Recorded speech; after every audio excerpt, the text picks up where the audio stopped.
Баршаларыңызға қайырлы күн. Сіздермен мистер Ерба және бүгін біз осындай тойымды керемет салат жасайтын боламыз.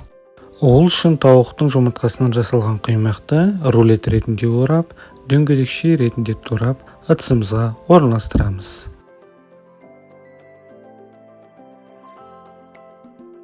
Алдын ала суға піскен сиырдың етін жіңішке саламка ретінде турап, салатымызға орналастырамыз.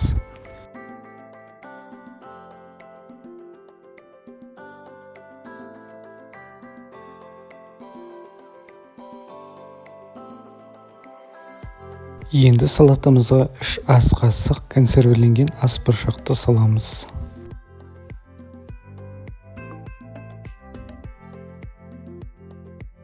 Салатымыздың үстіне көлеміне қарай майонез құйып, дәміне қарай тұз сеуіп жақсылап тұрып араластырамыз.